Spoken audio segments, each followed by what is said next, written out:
America জর্ডানকে ব্যবহার করে ইরানকে কি বোঝাতে চাচ্ছে? জর্ডান কি খামেনির বন্ধু নাকি শত্রু?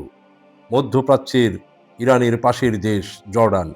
তাহলে কি আমেরিকার জন্য নিজের দেশে ঘাঁটি বানানো ইরানকে হুমকি দিতে?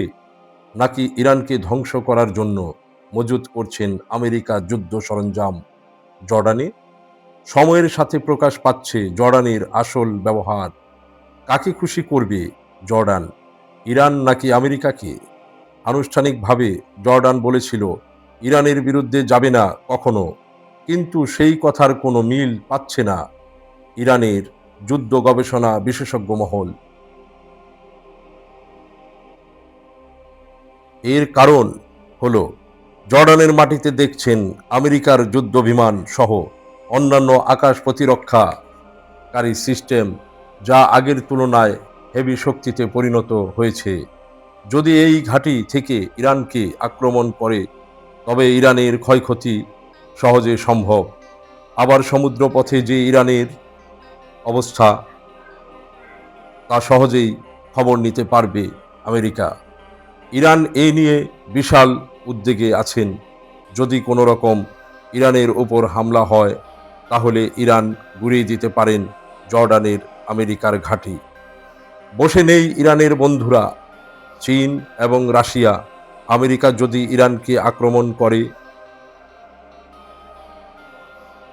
তবে একসাথে হতে পারে আক্রমণ ইরান সহ বন্ধু রাষ্ট্রের আমেরিকার ঘাঁটিগুলোর উপরে, যা আমেরিকার জন্য বড় ক্ষতি ডেকে আনবে।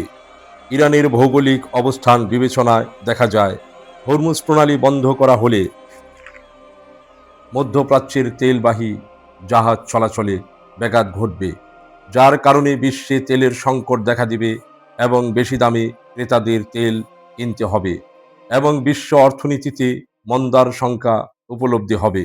তাই যুদ্ধ কোনো দেশকে শান্তির সমাধান দিতে পারে না বলে মনে করেন আন্তর্জাতিক মহল।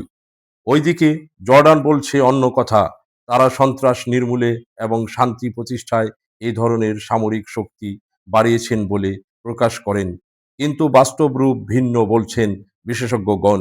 জর্ডান পড়েছেন আমেরিকা এবং ইরানের কৌশলের মাঝখানে। অবশেষে পারবে কি দুজনের মন রক্ষা করতে জর্ডান, নাকি নিজেও যুদ্ধে জড়াবে ইরানের সাথে?